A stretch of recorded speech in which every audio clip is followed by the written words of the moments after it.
What's up? MajorBowman back again with another battle video. I had a good time recording the last one, so figured I had some free time, I'd give you one more. Just a couple things I wanted to talk about before we get started here. I got a couple questions, like is the league all doubles battles? Is there some singles? Is it Smogon or whatever? I did not really address that very well, so here we go. We follow the Smogon formatting, so like the ban lists and the clauses and whatnot. The gym leaders each have control over the format of their gyms. Just like in the games, you know, like Tate and Liza had a doubles gym. I chose to go doubles route because I have a background in doubles. I play the VGC live events, and I love doubles, so I figured I'd give doubles a shot. I really tried really hard to make a singles team because I really wanted to start out as a singles leader, but there was one Pokemon in particular that's actually on this team I'll be facing, Talonflame, that just gave me so much trouble because both of its stabs are super effective to one of my typings. Like flying beats fighting, and fire beats ice. So I had a really hard time working around that, and I didn't want to burn my wild card just to counter it. Which brings up one more thing. I got one question. He's a fighting and ice gym leader. Why is he using Slowbro? Did it get retyped or something? Like, no, Slowbro's still water and psychic, but each gym leader gets one wild card. And so basically they'll use 3 Pokemon of one type. You'll see I have 3 ice-type Pokemon in Mamoswine, Abomasnow, and Rotom. And I also have 2 fighting-type Pokemon. You get 2 Pokemon of the other, so Meanshao and Scrafty. And then one wild card just to help round out your team, because it is very hard to build a competitive team with just 2 types. So it just gives us a slight advantage there. Just because all the challengers get to use whatever Pokemon they want within the ban list and what have you. Also, if you're watching competitive battle videos on YouTube from people like Shofu or Flaming Spade or Pimp Knight or whoever you might watch, they all have capture cards which feed the video from the DS straight to the computer. Those are expensive, and I'm a poor college student, so I did not want to burn the money on that, so I'm just recording this on a camera. I'm recording this voice and the picture on the same time, all in one take, so if I mess up, you'll probably hear it, because I don't really want to go back and do it all over again. And yeah, I guess that's about it. So, this is against cbcoro, who's actually an Elite Four member last year. He's a great battler. Last generation. Oh boy, it's finals week, I'm stressed. So yeah, we chose not to have an Elite Four to begin this generation, but as some challengers beat all the gyms, we'll see how that pans out. So, Koro is a great battler, and he has a great team. Notice Crobat and Scolipede, they both got buffs this generation. Scolipede got a new ability, Speed Boost, which used to be on just like Ninjask and Blaziken. So every turn, his speed goes up by 1, and Yanmega had it too.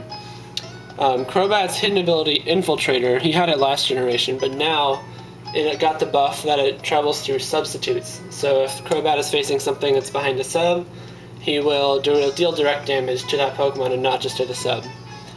So, let's get going. I chose to start out with a fast mode this time, I didn't go Trick Room. So you're going to see me lead with Meanshao and Mamoswine. He goes with Mawile and Rotom. Mawile got a Mega Evolution, so that's why it's even remotely relevant, because it used to suck. It does have Intimidate, which is a great doubles ability, like I was saying. I don't like Mamoswine's position, so I bring him back. Send in Scrafty to get that Intimidate off myself, because Mawile has huge power once it Mega Evolves, and so that's a very threatening physical attack. But he actually pulls Mawile back himself, probably throwing an Earthquake. So he sends in Talonflame, which would be immune. I decided to fake out Rotom, so all in all, it's a pretty neutral turn. Let's see the Life Orb in the flinch. I decided to fake out Talonflame, because he has Brave Bird that'll KO either of my Pokemon. Then I Rock Slide. Even with the -1 attack from Mawile's Intimidate, I can knock out Talonflame, because he's pretty frail. 4 times weakness, and got the Life Orb on Meanshao.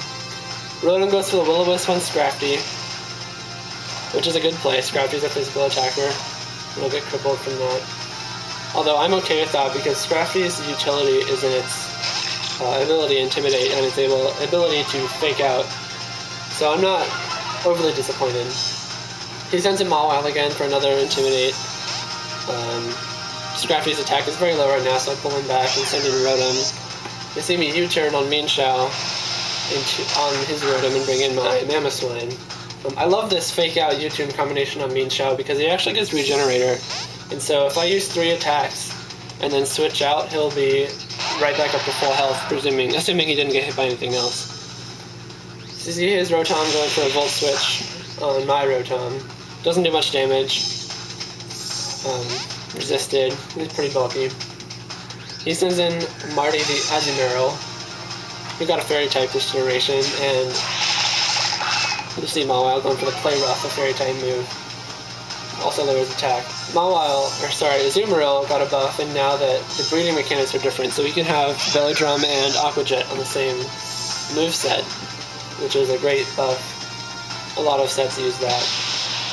Koro's smart, he pulls back Mawile for an Earthquake again, which I do use, and now no one on the field is going to get affected by it. But I do have this Discharge, which hits all Pokemon on the field as well. However, Mamoswine is a great partner for Rotom because he's not affected since he's Ground type. Almost knocks out both Pokemon. I was really hoping for the KO on Crobat, because he can be a little bit threatening. He's very fast, and has some great supporting moves. I pulled back Memo because he's locked into that Earthquake. He's Scarfed. Get the Intimidate off, which won't really matter because both of these Pokemon are special attackers. Actually, Crobat can go physical. I'm not sure what this set is. Sorry. He goes for the Toxic, which is not really surprising. And I see that Koro's using a Rest Chesto Berry Rotom, which is a great play. He was at very low health there. Saved him, and now Rotom has new life. Chesto Berry wakes him right up. I go ahead and Discharge because I know it'll finish off Crobat. Thought it would finish off Rotom, but you saw the Discharge there. Or the Rest, I'm sorry. And Scrafty has decent bullet, so I knew we could take something like that and live till next turn so we could fake out. Koro brings in his Scolipede. You're going to see him getting the speed boost after this turn. I decided to fake out Rotom. Not really sure why I did that, but I did. You see Scolipede go for the Poison Jab on my Rotom and knock it out. His Rotom flinches. Scrafty gets burned. The usual stuff. And here comes the speed boost. So now Scolipede's going to be the fastest Pokemon on the field, basically no matter what. I send in Meanshao, and I see his Scolipede go for Earthquake, which is a decent play because his Rotom is immune. Luckily, Scrafty survives and Meanshao survives, so I can get this high jump kick off and finish off Rotom. And I can get some chip damage on Scolipede.